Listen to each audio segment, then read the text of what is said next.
テーブルディフュージョンで絵を描くとなんか同じような顔ばっかりになる。今回は低 CFG 法を使っていつもと違う可愛い顔を探すというのをやってみます。まだまだ可愛い絵が描けますよ。お姉ちゃん、ステーブルディフュージョンでお姉さんとか女の子を描いてるとさ、なんか似たような顔ばっかりになってくるよね。こういう感じ、なんかちょっと濃いじゃろ。濃いめじゃねえ。画像生成デノイジングの仕組みって一つの回答への収束を目指すけ画質を上げるためにステップを回すと同じような顔に収束しやすいね。例えば有名どころでよく使っちょるチルドリミックス、ブレイシングエボミックス、そして BRA、 この辺で描くとだいたいこんな顔が出てくる。よう見る顔じゃねえ。ネットのそこらで見よるじゃろ。 AI 作画は誰でも上手に描けるんじゃけど、逆に誰が描いても同じような絵になる。これなんとかならんの？もっと可愛いのが描きたい。じゃあ今回はサンプラーの収束を利用して新しい顔を描くってのをやってみるけん。ステーブルディフュージョンで綺麗な絵を描くとき、ステップ数と CFG スケールってどうするのがええと思う？新しめのサンプラーを選んで、ステップ数は20から30ぐらい、 CFG スケールは7。これが定番じゃろ。定番じゃねえ。でもこの定番の設定じゃとみんな同じ顔になってくるんよ。でもお姉ちゃん、旧式のサンプラーとか低い CFG とか少ないステップ数じゃと絵が完成せんよね。普通のやり方じゃと変な絵になるね。なんかあるね。今回はこの CFG スケールとステップ数を極端に下げて描く低 CFG 法を使って描いていくけね。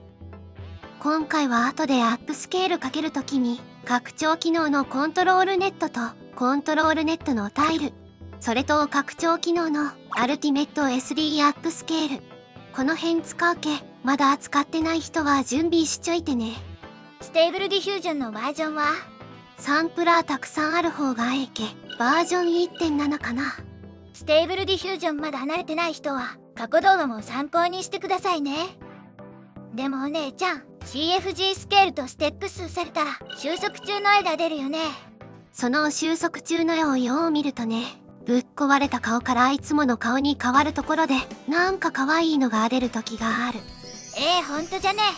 お姉ちゃん、プチ可愛いじゃん。不思議じゃろ。これなんかコツとかあるん？ちょっと癖があるけ順番に説明するね。まずね、サンプラー選ぶところから。どれでもええってことじゃないね。このやり方に向いちょるサンプラー、オイラー A、BPM2A、BPM2A カラス、BPM++2SA、BPM++2SA カラス、LCM、この6つね。そん中じゃとどれだええん？使いやすい DPM++2SA カラス、これじゃね。早速やってみよう。手順は3段階。最初にランダムなシード値で元になる絵を決める。元絵が決まったら XYZ プロットを使って可愛い顔を探す。1枚を選んだらアップスケールで綺麗にする。こんな感じじゃね。わかった。あと XYZ プロットで絵を大量に描くときはセッティングの生成画像制限を変更しておかないと小さい絵しか描けんけね。ここに大きい数字を入れればええんね。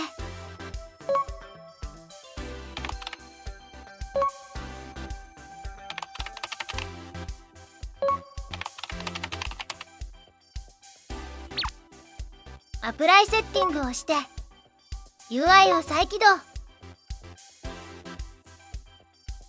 描いていくね。ほいな。モデルはブレイシングエボミックスを使ってプロンプトとネガティブプロンプト、サンプラーを変更して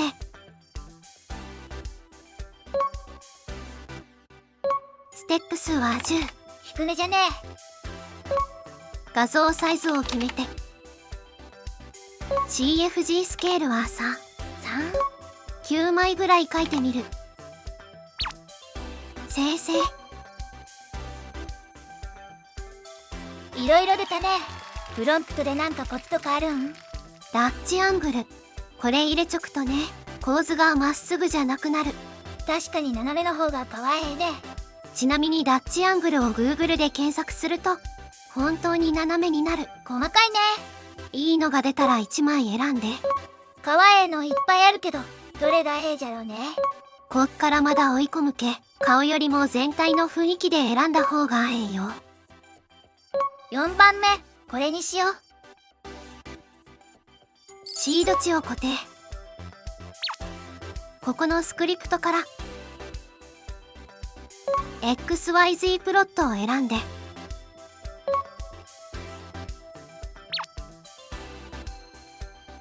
X タイプをステップ2、値は4から16まで。Y タイプを CFG スケールに、値は2から4まで。これで 13×3 の39枚を生成する。それとバッチカウントを1に戻すのを忘れないように。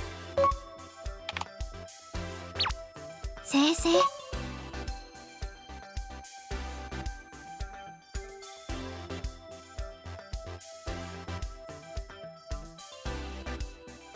こんな感じに表みたいに作られる。さすがにステップ4は収束してないね。CFG スケール2だとぼやけちゃう。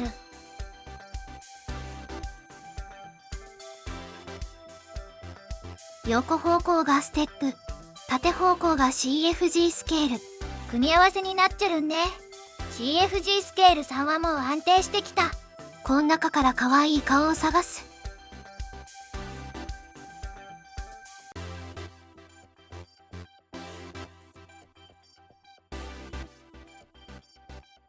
CFG スケール4だともう結構収束しちゃうね。こん中から一つ選んで。それじゃあね、CFG スケール3、ステップは10。これ。今度は選んだ1枚だけを生成。スクリプトを解除して。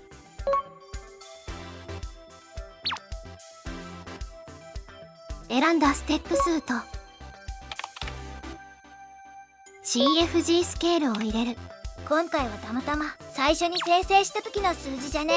生成。できた絵をイメージトゥイメージへ送る。このアイコンを押す。来た。聖書用のサンプラーを選ぶ。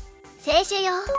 低 CFG 法で描くとどうしても絵が荒かったりぼやけたりする。ここのステップ数はしっかり入れる。デノイジングストレングスもしっかり入れる。画質を上げるためじゃもんね。コントロールネットのタイルを有効にして、イネーブルタイル。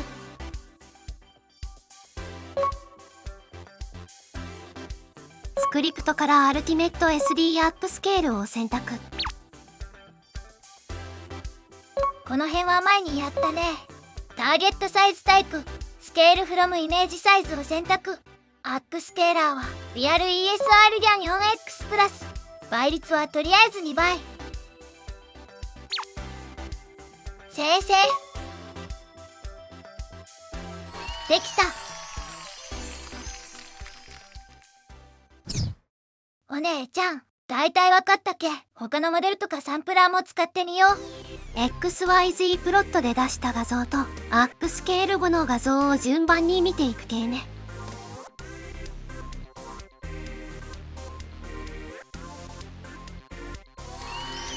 陰影が柔らかいのがいいね。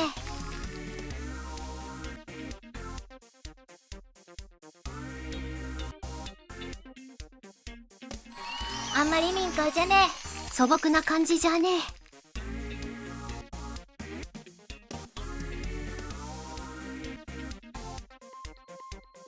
濃い顔じゃけど可愛いね。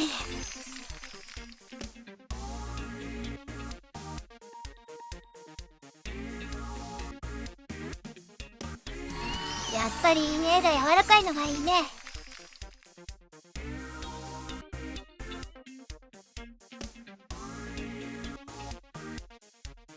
お人形みたいじゃね。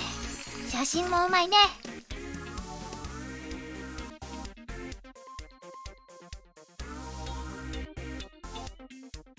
でもこれら現実にはおらん人なんね。不思議じゃね。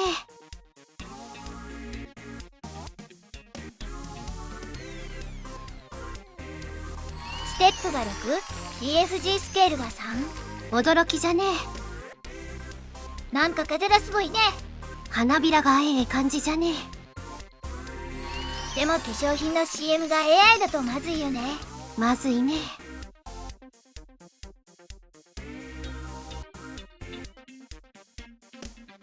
やっぱり写真の腕がすごいね。半端ないね。サンプラーによって絵が変わるってのはなんとなく知っちゃったけど、収束中の絵が使えるってのはちょっとびっくりじゃったね。これでまた可愛い顔が描けるね。でも一つ弱点があるんよ。弱点？ CFG とステップ数を下げるってことは指示通りに書かんってこと。自由奔放に書いちゃるってことね。何が出るかはちょっと運次第になるけん。こんな分野でも最後は運なんね。人生何事も運に任せて生きていけばええんよ。やっぱりお姉ちゃんは変わっちゃるね。さて、今回はここまで。また次の動画でね。ほいじゃね。このチャンネルではボイスボックスやニュートリノといった AI による合成音声に関する動画を配信しています。気に入ってもらえたら高評価、チャンネル登録もよろしくお願いします。質問などありましたらコメント欄からお願いします。